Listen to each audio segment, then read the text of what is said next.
Good morning. நேற்று hospital போயிட்டு வந்து லேட் ஆகிடுச்சிங்க. டேப்லெட் போடுவோம், நல்லா கண்ணை இழுத்துட்டு போயிடுச்சு. அப்போ கூட அஸ்வினை ஸ்கூலில் விடுப்பான்னு இவரை சொன்னேன். அவரும் நேற்றுக்கு ஆட்டோ கொஞ்சம் பெரிய கண்டத்துலேருந்து வந்திருக்கு, இன்றைக்கி பூஜை போட போனாலும் போவோம் சரிங்களா. அதனால் அவரும் தூங்கிட்டார்.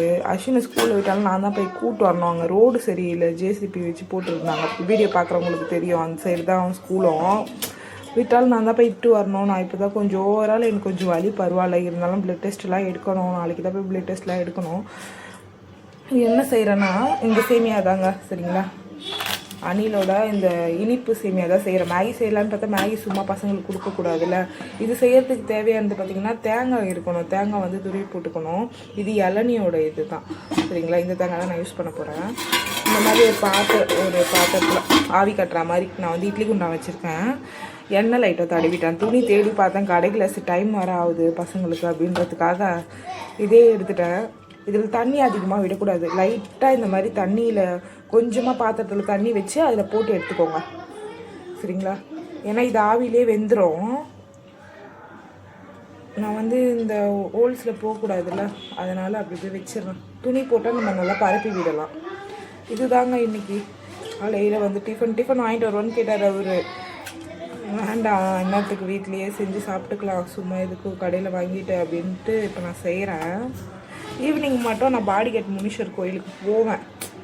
ஏன்னா வண்டி ரொம்ப பெரிய இதுவில் இருந்தால் வந்திருக்கு. போயிட்டு ஒரு பூஜையை போட்டுட்டு தயவு செஞ்சு ஆட்டோ கேட்காதீங்கங்க. ஆட்டோ அவைலபிள் இல்லை, ஆட்டோ வாடகைக்கு கொடுக்கல, விற்கலை. ஏன்னா ஆட்டோக்கு இஎம்ஐ இன்னும் இருக்குது. அது வந்துட்டு சரி இஎம்ஐ ஃபுல்லாக நம்ம ஃபினிஷ் பண்ணிவிட்டு அது என்ன ஏதுன்றது நான் அப்டேட் போட்டு விடுறேன் சரிங்களா. ஃபாலோ பண்ணுங்கன்றது நீங்கள் ஃபுல் வீடியோ பாருங்கள். அடுத்தடுத்து வீடியோ போஸ்ட் பண்ணுறத பாருங்கள், உங்களுக்கு தெளிவாக தெரியும். தயவு செஞ்சு ஆட்டோ வாடகைக்கு இருக்கா அப்படின்னு கேட்காதீங்க அண்ணா சரிங்களா. ஏன்னா அடுத்தடுத்து எனக்கும் கொஞ்சம் வீட்டு இஷ்யூ, எனக்கு ஹெல்த் இஷ்யூ எல்லாம் போயிட்டுருக்கு. அதனால தான் உங்களால் நான் பதில் சொல்ல முடியல உங்களுக்கு சரிங்களா. இந்த வீடியோ மூலமா நான் அதையும் சொல்லிக்கிறேன். ஈவினிங் மேக்ஸிமம் கோயிலுக்கு போயிட்டு வந்துட்டு நாலுலேருந்து ப்ளட் டெஸ்ட்டுக்கு போகணும். ப்ளட் டெஸ்ட், யூரின் டெஸ்ட்டு கொடுக்கணும். இப்போ சாப்பிட்றதுக்கு முன்னாடி போடுற டேப்லெட் நான் போடணும், நேற்றே மறந்துட்டேன் போடணும். என்ன ஏதுன்னு ஃபுல் டீட்டெயில் மேம் கிட்ட நான் கேட்டுட்டு எல்லா டெஸ்ட்டும் எடுத்துகிட்டு உங்களுக்கு இது நான் வந்துட்டு எந்த அளவுக்கு தெளிவாக அதை சொல்ல முடியுமோ சொல்கிறேன் சரிங்களா. நான் ஃபாலோ பண்ணுறேன். எல்லாருக்கும் ரொம்ப நன்றி, தேங்க்ஸ். நீங்கள் யூடியூப் சேனல்லையும் போய் பாருங்கள். நான் முடிஞ்ச அளவுக்கு சேனலில் இன்றைக்கி இது பண்ணி போஸ்ட் பண்ணி விடுறேன் சரிங்களா. செஞ்சுட்டேங்க. ஆப்பிளும் இந்த ராகி சேமியா தான் நல்லாவே வேக அடிச்சிட்டேன். நச்சுக்கு இருந்தாலும் எனக்கு பிடிக்காது, பசங்களுக்கும் சாப்பிட ஈஸியாக இருக்கும். சர்க்கரை, தேங்காய் துருவி போட்டிருக்கேன். நாட்டு சர்க்கரை இருந்தால் நாட்டு சர்க்கரை சேர்த்துக்கோங்க. இந்த வீடியோ மூலிமா நான் என்ன சொல்கிறேன்னா, காலையில் டிஃபன் அப்படின்றதையும் சொல்லிட்டேன்னா, நமக்கு சின்னதாக ஏதாச்சும் ஒரு விஷயம்னா கூட அம்மாலாம் வந்துட்டு ரொம்ப பெரிய அளவில் வருத்தப்படுவாங்கல்ல. அப்படி தான் சின்னதாக ஒரு விஷயம் இந்த மாதிரி கட்டி ஆப்ரேஷன் அப்படின்னதுக்கு ரொம்ப கவலைப்படுறாங்க, வருத்தப்படுறாங்க. அது தாய் அன்புக்கே ஈடு இல்லைன்னு சொல்லிட்டு அதுக்கு தான் பாட்டெல்லாம் கூட பாடியிருக்காங்க போல்.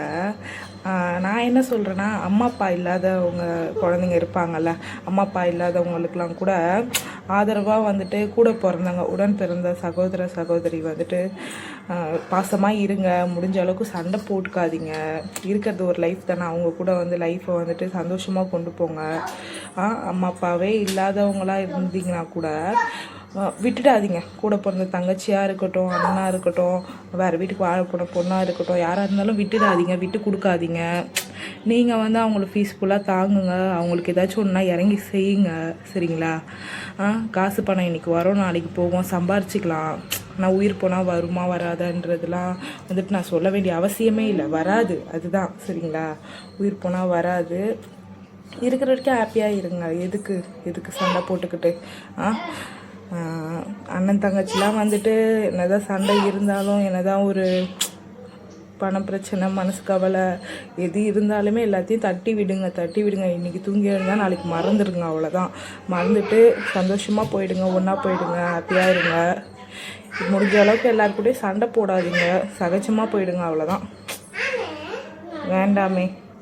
ஆனால் அம்மா மாதிரி நம்ம மேலே அக்கறைப்படுறதுக்கு ஒரு ஜீவன் இருக்குமான்னு கேட்டால் சத்தியமாக எனக்கு தெரியல. அவங்க அவ்வளோ ஃபீல் பண்ணுறாங்க. எனக்கு ஏதாச்சும் உடம்பு சரியில்லைன்னா அவ்வளோ ஃபீல் பண்ணுவாங்க, வருத்தப்படுவாங்க சரிங்களா. இதுதானுங்க இன்னைக்கு.